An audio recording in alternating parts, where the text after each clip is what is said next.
Good morning everyone, I am Nitesh. Welcome to our channel. आज मैं फिर से एक वीडियो लेकर आया हूँ मैथ्स के ऊपर, जिसमें फर्स्ट चैप्टर है फंक्शन। फंक्शन बेसिकली ये 3 मार्क्स का चैप्टर है अपने एनसीईआरटी में। 3 मार्क्स का, जिसमें एक 2 मार्क्स का क्वेश्चन आता है और एक 1 मार्क्स का क्वेश्चन आता है। फंक्शन में मेनली तीन चैप्टर है। फर्स्ट टॉपिक आता है फॉग एंड गॉफ, सेकेंड में फॉग एंड गॉफ को प्रूव करना, एंड थर्ड में आता है रिलेशन निकालना, किसी भी दो चीज़ों में रिलेशन निकालना। तो अपन आज फर्स्ट चैप्टर की बात करते हैं, इसमें अपन how to determine fog and gof निकालेंगे। उससे पहले अपन ये पढ़ लेंगे कि फंक्शन होता क्या है। फंक्शन और इसके टाइप्स होते हैं 1 1 और 1 2, जिसको हिंदी में एकैकी और 1 2 को हिंदी में आच्छादी कहते हैं। आच्छादक या आच्छादी कहते हैं। पहले फंक्शन क्या होता है। फंक्शन पहले आपने ऐसे 11th में पढ़ा होगा, रिलेशन एंड फंक्शन। रिलेशन से ही अपन फंक्शन को समझ सकते हैं। लाइक कोई भी फंक्शन है, अपन रिलेशन में क्या पढ़ते हैं, लाइक ये एक डोमेन है और एक को डोमेन है। अगर 1 2 3 इसके एलिमेंट्स हैं और इसके x y z, अगर इसका 1 का एक के साथ ही, मतलब 1 का एलिमेंट का जो शैडो पड़ रहा है वो x एक एलिमेंट पे ही पड़ रहा है को डोमेन के, तो लाइक ये एक फंक्शन हो गया। इसको अपन कैसे लिखते हैं, तो इसको अपन ऐसे लिखेंगे, ये दोनों में हो गया f। अगर इसको a और b नेमिंग दे देंगे अपन, तो f ऐसे लिखेंगे अपन। f जो है वो a टू b में डिफाइन हो रहा है, यानी परिभाषित हो रहा है। और f की जो है, अगर वो ऑफिशियली लिखे तो अपन ऐसे लिखेंगे, 1 की शैडो x, 1 डोमेन का जो को डोमेन है वो x है, 2 का y है और 3 का z है। तो ये हो गया अपने फंक्शन। अब नेक्स्ट अपन चलते हैं 1 1 पे। 1 1 एकैकी, लिटरली इसके जैसा ही सेम टू सेम होता है। 1 1 में क्या होता है, कोई भी दो एलिमेंट्स हैं a एंड b, ये a है और ये b है। तो इसका डोमेन का जो कोड में साथ रिलेशन होगा वो किसी एक एलिमेंट का बस एक एलिमेंट के साथ ही होगा, तो इसे कहेंगे 1 1। इसको भी सेम टाइप्स लिखेंगे जैसा अपन ने फंक्शन में लिखा है। फिर अपन बात करते हैं ऑन टू की। ये थोड़ा अलग है। ऑन टू में क्या होता है, इसमें भी वैसे 2 होंगे एलिमेंट्स, एक domain and codomain. Onto में अपन को डोमेन की ज़्यादा बात करते हैं, a and b, like x है, वाई है, जेड है, डब्ल्यू है, और यहाँ पे 1 2 3। तो ऑन टू में ये सीन होता है कि ये जो है ना, इसके कोई ना कोई डोमेन होना ही चाहिए इसके सारे एलिमेंट्स का। अगर कोई एलिमेंट्स का डोमेन नहीं है तो ये ऑन टू नहीं है। अगर एक भी ये बच जाता है कि ऐसे अगर ये इससे मैच हो गया, इससे मैच हो गया, इससे मैच हो गया, तो ये बच गया, तो ये ऑन टू में नहीं आएगा। अगर ये दोनों ही है ना, इसके हो सकते हैं, ये ऑन टू हो सकता है। बट अगर वी डिफाइन कि एक भी इनमें से रह जाता है, लाइक ये रह गया ना, तो इसका कोई को डोमेन है ना इसका कोई डोमेन है, तो भी ये ऑन टू नहीं होगा। ऑन टू में मेनली यही होता है कि इधर के सारे एलिमेंट्स का कोई ना कोई डोमेन होना चाहिए। बस यही चीज़ समझानी थी मेरे को आज। इसका बाद डायरेक्ट स्टार्ट करते हैं फॉग एंड गॉफ, जिसे कंपोजिट फंक्शन कहते हैं। हमने चैप्टर का नाम भी कंपोजिट फंक्शन ही है। मेनली 5 मिनट का होगा और सबसे ईजीएस्ट चीज़ टॉपिक है जो अपने को पढ़ना है इसमें, क्योंकि फॉग एंड गॉफ बहुत ही ईजी है। लाइक इसे अपन क्वेश्चन से समझते हैं, ठीक है। एक मैं क्वेश्चन ले लेता हूँ। अब इसमें लिखा हुआ है f जो है वो a टू b में डिफाइन है, ठीक है, और fx की वैल्यू है x², ठीक है, और g जो है b टू c में, यही है, और gx जो है cos x। अब अपने को क्वेश्चन पूछ देगा FOG and GOF equals to what. पहले अपन ये हटा देते हैं ये चीज़ को, क्योंकि समझने के लिए, अगर इसके समझने के लिए अपने को एक चीज़ और पढ़नी पड़ेगी जो मैं नेक्स्ट क्वेश्चन में बताऊंगा। पहले अपने को FX GX दे रखा है, FOG और GOF याद करना है। इन सब समझने के पहले अपन एक चीज़ समझते हैं। अपन ने 6th क्लास में एक चीज़ पढ़ी थी कि like F X equal to दे रखा है 2x plus 1, we have the find the value f1 equals to क्या होगा। अपने ये क्वेश्चन आता था तो अपन क्या करते थे उस टाइम पे, सीधा सीधा x की वैल्यू 1 पुट कर देते हैं इक्वेशन नंबर फर्स्ट में, तो f1 क्या हो जाता था 2 इंटू 1 प्लस 1। यहाँ पे भी यही करनी है। अगर यहाँ पे क्वेश्चन आता है f जी एक्स तो अपन क्या करेंगे, सीधी सी बात है कि जहाँ पे x है वहाँ पे अपन रख देंगे जी एक्स, क्या हो जाएगा 2gx प्लस 1 और ये सॉल्व हो जाएगा। ठीक है, क्वेश्चन पे आते हैं, बैक टू द क्वेश्चन।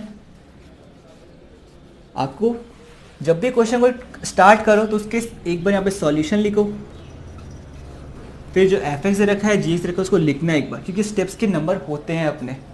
ठीक है, मैं डायरेक्ट बात करता हूँ, एफ ओ जी एक्स, एफ ओ जी लिखा हुआ है तो आपको यहाँ पे एफ ओ जी एक्स मान लेना है कि अपने से एफ ओ जी एक्स ही पूछ रहा है। ठीक है, और ये ओ का मतलब होता है bracket, f of g x लिख दिया मैंने।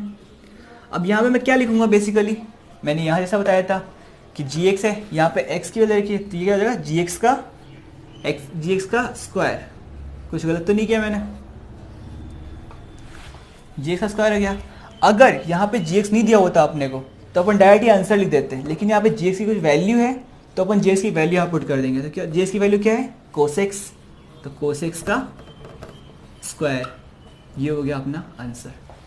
समझ में आया। नेक्स्ट कर लेते हैं जी ऑफ एफ।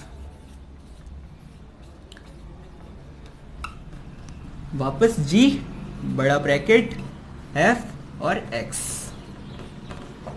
जी लिख दिया ऐसे क्या ऐसे, एफ एक्स के लिए एक्स स्क्वायर आ गया, क्योंकि अपन यहाँ पे वही सीन था जैसा अपन यहाँ पे किया था कि वन, तो अगर यहाँ पे वन होता तो कोस वन आया था, लेकिन यहाँ पे एफ एक्स है तो एफ एक्स कोस एक्स तो यहाँ पहले से ही है, cos x g of f x की वैल्यू रखा बस यहाँ पे। ठीक है, अब जी एक्स में कोस एक्स आ रहा है, एक्स आ रहा है, ये जो पूरी है ना बस ये यहाँ पे आएगा, तो क्या हो जाएगा कोस एक्स स्क्वायर। अब कई बच्चों के दिमाग में ये आ रहा है कि दोनों इक्वल्स ही तो है, लेकिन नहीं, ये कोस स्क्वायर एक्स है एफ ओ जी की वैल्यू, और जी ऑफ एफ एक्स की वैल्यू है कोस एक्स स्क्वायर, ये इक्वल नहीं है। अब जैसा इस पहले क्वेश्चन में था,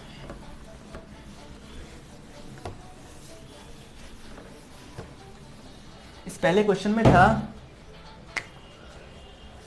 f जो है वो a टू b है और g जो है वो b टू c है। हाउ, तो इसका एफ ओ जी कैसे निकलेगा। अपन तो अगर यहाँ पे कोई कंडीशन देने रखा था, अगर कंडीशन दिया होता तो अपन क्या करते हैं, अपने को कंडीशन चेक करनी पड़ती है। अगर अपन जी ऑफ एफ निकाल रहे हैं तो इसमें अपन चेक करेंगे कि जो जी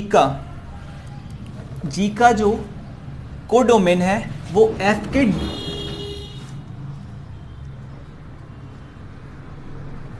एफ का कोडोमेन है वो जी के डोमेन के इक्वल होना चाहिए। लाइक ये इसका डोमेन हो गया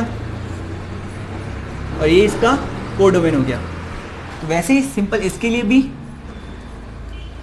जी का जो कोडोमेन है वो एफ के डोमेन के इक्वल होना चाहिए, मतलब दोनों सेम होने चाहिए, तब भी एफ ओ जी और जी ऑफ एफ हो सकता है। तो इस क्वेश्चन से इस क्वेश्चन में देखते हैं अपन, तो एफ ओ जी में क्या होगा कोडोमेन, जी का कोडोमेन क्या है सी और एफ का डोमेन क्या है ए, सी और ए इक्वल है क्या, नहीं, तो एफ ओ जी यहाँ परिभाषित नहीं होगा, यहाँ पे डिफाइन नहीं होगा। बट जी ऑफ एफ की बात करते हैं तो जी ऑफ एफ का क्या देखना है अपने को, एफ का कोडोमेन क्या आ रहा है बी, जी का डोमेन बी इक्वल सेम है, तो जी ऑफ एफ डिफाइन है यहाँ पे। ओके, ये फर्स्ट क्वेश्चन हो गया। नेक्स्ट क्वेश्चन करते हैं अपन, एक क्वेश्चन और है, इसके बाद सारे क्वेश्चन आप खुद ही कर लोगे। मैं आपको आज के 5 क्वेश्चन दूंगा, उन 5 क्वेश्चन को ट्राई करना, अगर नहीं आए तो आप मुझे मैसेज कर दे, एक बार मुझे कमेंट कर देना ताकि मैं उसका सॉल्यूशन आपको दे दूंगा। नेक्स्ट क्वेश्चन लेते हैं अपन। लाइक क्वेश्चन है दे रखा है उसने, ए की वैल्यू दे रखी है 1 2 3, बी की वैल्यू दे रखा है उसने 4 और 5, और सी की वैल्यू दे रखी है उसने 7 8 और 9। बेसिकली आपके एनसीईआरटी के बुक का ही क्वेश्चन है, तो आपको अगर यहाँ से कुछ चेक करना हो तो वहाँ पर जाकर चेक कर सकते हो, ठीक है। जो एफ है वो ए से बी में डिफाइन करता है, और जो जी है वो बी टू सी में डिफाइन कर रहा है, सी में डिफाइन कर रहा है, ठीक है। और इसमें कुछ वैल्यूज भी दे रखी है अपने को, F1 equals to 4, F2 equals to 4, F3 equals to 5, G4 equals to 8 and G5 equals to 9। अगर इस टाइप का क्वेश्चन आ जाए, इसमें पूछ रहा है ये G ऑफ F, तो आप इसमें सोचोगे यार G ऑफ F x तो आया ही नहीं और यहाँ पे x का टर्म भी नहीं रहा, तो अपन G ऑफ F किस किस के लिए निकालेंगे। तो अपने को G ऑफ F क्या करते थे अपन, G ऑफ F का कोडोमेन देखते थे, डोमेन देखते थे। F का डोमेन क्या है यहाँ पे 1 2 3 A टू B में है, तो फिर डायग्राम बना लेंगे, सॉल्यूशन लिखेंगे पहले, फिर इसका पहले अपन ये चीज़ लिख लेंगे, F A टू B ये चीज़ लिख लेना है कॉपी के अंदर, फिर डायग्राम बनाना है F के लिए। पहले ये है F है 1 2 3 डोमेन में लिख दिया। अब कोड डोमेन क्या लिखेंगे अपन 4 5। F है उसने क्या बोला F1 का 4, F1 भी 4 से मैच हो रहा है, F2 is also 4, then F4, F3 is 5। तो अपना फंक्शन क्या बना है यहाँ पे F कि भाई जब 1 है तो भी 4, 2 है तो भी 4 और 3 है तो 5, ये हो गया। अब इसी तरीके से अपन G देख लेते हैं। G में क्या आएगा, डायरेक्ट बता रहा हूँ, इससे अपने समझ लेना G का वैसे B और C में बनाना है। तो G का क्या है, G4 का क्या आ रहा है 8, तो 4 का 8 और 5 का 9, क्योंकि यहाँ पे दो ही एलिमेंट है तो दो डोमेन का ही कोडोमेन होगा, ओके। अब अपने को क्या निकालना है G ऑफ F, F के 3 अवयव है, 3 एलिमेंट्स है, तो अपने क्या बनेगा, क्या निकालना पड़ेगा G of F1, G of F2 और G ऑफ F3, यही निकालना होगा, अपने को फाइंड करना होगा। तो कैसे लिखेंगे अपन G ब्रैकेट में F1, हमने को पता है F1 की वैल्यू 4, तो आ जाएगा G4, G4 की वैल्यू क्या आई 8।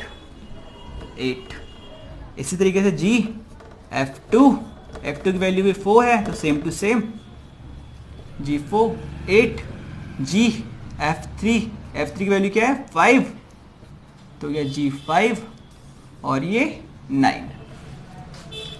अब ये चीज़ जो कोई काम का नहीं है, ये हो गया सारी चीज़ें, मैं इसको मिटा के लिखना था, तो ये तो अपने आंसर आ गया। अब इसको प्रेजेंट कैसे करना है, क्योंकि ये फंक्शन है, फंक्शन में चीज़ों को प्रेजेंट करना पड़ेगा, आपको उसको दिखाना पड़ेगा कि भाई मैंने कैसे किया है, स्टेप्स लिखने पड़ेंगे। स्टेप्स के नंबर काफ़ी होते हैं यहाँ पे। स्टेप्स में अगर ये नंबर 3 नंबर क्वेश्चन आता है, 2 का आता है, तो इसमें स्टेप्स के नंबर होते हैं 1 नंबर, बाकी ये क्वेश्चन तो बहुत छोटा है और दिमाग लगाना ही नहीं रहता इसके अंदर। तो फिर अपन लिखेंगे G of F middle bracket, फिर F के क्या है 1 कॉमा का छोड़ देते हैं, फिर 2 कॉमा का छोड़ देते हैं, फिर 3 कॉमा करके छोड़ देते हैं। तो G ऑफ F1 था तो क्या आया 8, 2 था तो क्या आया 8, 3 था तो 9। ये अपना हो गया आंसर। ये 2 क्वेश्चन हो गए। अब इसके रिलेटेड ही आपके बुक में जितने भी क्वेश्चन है चैप्टर नंबर 1 के 1.1 में सारे, अगर ये दोनों आपको ढंग से कर लिए तो आपके हो जाएंगे। और मैंने 3 क्वेश्चन और इसके एक्स्ट्रा दिए हैं, आप उनको एक बार ट्राई करना और हो जाए। अच्छी बात है, नहीं हो तो कमेंट में बता देना कि क्वेश्चन नहीं हुआ है, क्वेश्चन में आंसर नहीं आ रहा, ठीक है। इसे आगे वीडियो ख़त्म करते हैं।